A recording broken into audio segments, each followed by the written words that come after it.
Just when you think that maybe the boffins at Porsche have actually got some sense knocked into their heads and started working on an electric future, this happens. Hello, my friends.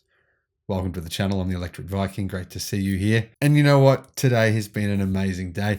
Today, I went and picked up my boys, Jack and Cal, they went and did a ninja session today. It went all day from about 10 a.m. to 3 p.m. They had a great time doing lots of different fun exercises and Ninja Warrior type stuff. I picked them up and I picked up my phone and I said, boys, have a look at this. And they looked at their subscribers for their channel and they couldn't believe it. The subscribers have gone up from about 100 to 400 and nearly 450. That's thanks to you guys. Thank you so much. My boys loved it. They were so excited. And of course, that made me happy as well. So I just got to say, thank you very much. I really, really appreciate that. It's meant a whole lot. If you want to jump on and subscribe to their channel, I'll put a link in the description below. So what's going on at Porsche? What on earth are they doing? Investing $100 million US into this company, which apparently is going to make clean, 100% clean, which is a lie, synthetic fuels. I mean, who exactly is going to use these synthetic fuels? I just don't understand the whole idea.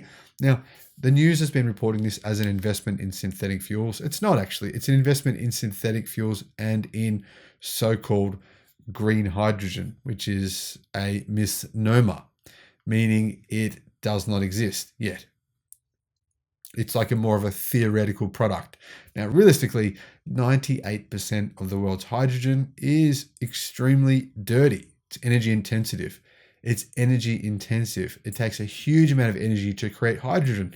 And guess what? It takes a huge amount of energy to create so-called clean synthetic fuels, meaning, it's all a bit of a marketing joke, in my opinion, and a way for Porsche to try and claim internal combustion engines are clean. I believe Porsche is going to try and use this scam to trick the European Union into believing that their internal combustion engine vehicles are somehow clean and don't pollute the atmosphere, even though that's actually false. This then would give them a loophole to be able to continue selling internal combustion engines indefinitely in their vehicles, which is clearly what they want to do. Sam Purcell reports for drive.com.au that Porsche has invested $100 million in synthetic fuels to save the internal combustion engine.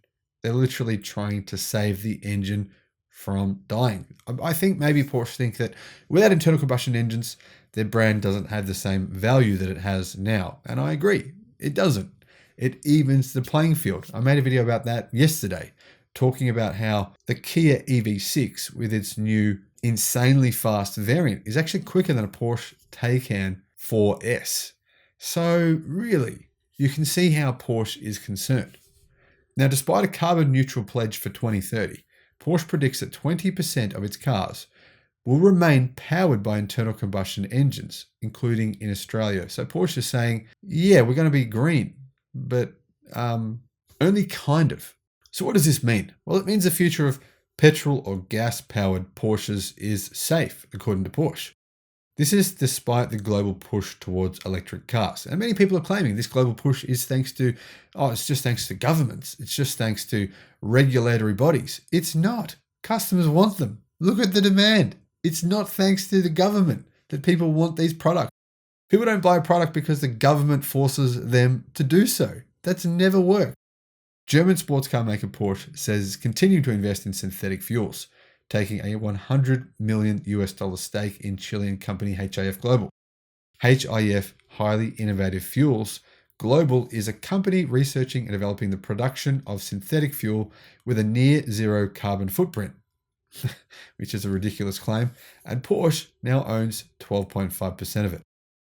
Executives from Porsche told Australian media in a press conference that HIF Global is seen as a long-term investment for the German car maker with potential beyond just passenger vehicles. They've made some big claims. They're saying it's an environmentally friendly liquid, also known as e-fuel. Synthetic fuel is made from blending hydrogen sourced from water and carbon harvested from the atmosphere into a hydrocarbon, which is then processed into a liquid fuel, very similar to what is currently available at service stations.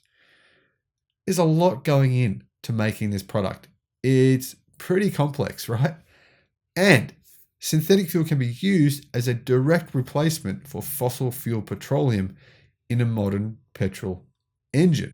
However, because the carbon element of synthetic fuel is taken from the atmosphere rather than from the ground, burning said fuel is claimed not to increase the amount of CO2 emissions in the atmosphere overall. But what about the hydrogen part? What about the fact that producing it uses insane amounts of electricity? Well, of course, they don't want you to know about that part. Executives from Porsche and HIF Global admit that the synthetic fuel isn't 100% carbon neutral. Yeah, funny that. This is because the final product is blended with elements from other sources. Buoyed by a 9-figure investment from a variety of companies, HIF Global is looking to produce 55 million litres of synthetic fuel by the end of 2024, which will ramp up tenfold to 550 million litres by the end of 2026.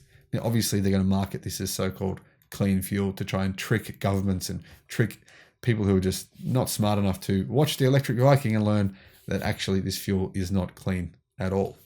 Producing synthetic fuel is an extremely energy-intensive process, which means renewable resources need to be used to keep the fuel's green credentials, or they need to burn coal. They need energy in some way, in massive amounts of energy, to create these fuels. Chile, which experiences 4 times more wind than Germany, was seen as an ideal candidate for the first pilot facility from HIF Global. A plant called Haru Oni at Punta Arenas in southern Chile is on track to start delivering e-fuel in the second half of 2022, in other words, this year. However, this is seen as a pilot plant and has a lower output of around 130,000 litres per year. Beyond Chile, HIF Global is also looking at Australia and the US for further synthetic fuel production.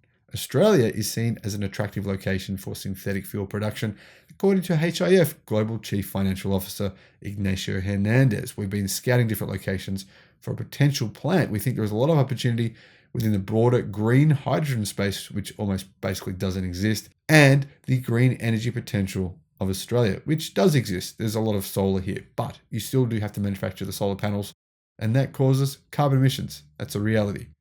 HIF Global is looking to begin construction in Australia in 2024 and to have an operation plant facility in 2026. The company is currently looking at locations in North Queensland, Victoria, and Tasmania. While Porsche weren't able to give an exact price or relative price for its fuel in the future, it said there would be no big premium for such a fuel. So maybe just a small premium, whatever that means, who knows. However, Porsche executives explained that the true price of synthetic fuel will be affected by taxation.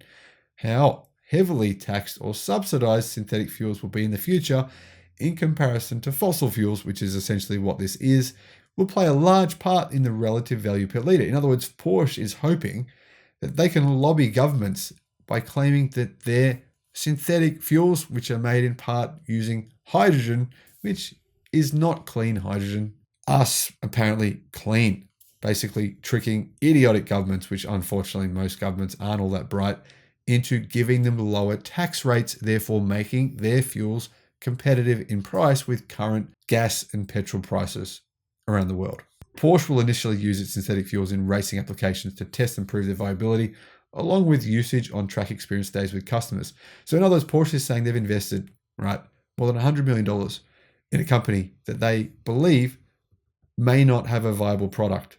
That doesn't make sense, all right? They said they're going to prove their viability by using them in their racing cars. Yeah, okay. So you don't know if these products are actually viable, and yet you invested $100 million and probably a lot of work into deciding whether or not you should invest into this. To me, that just doesn't quite add up. Now, clearly Porsche sees a need for liquid fuels in a future that is set to be dominated by electric vehicles. Obviously, they're hoping they can continue to sell their internal combustion engine Porsches in 2030 and beyond.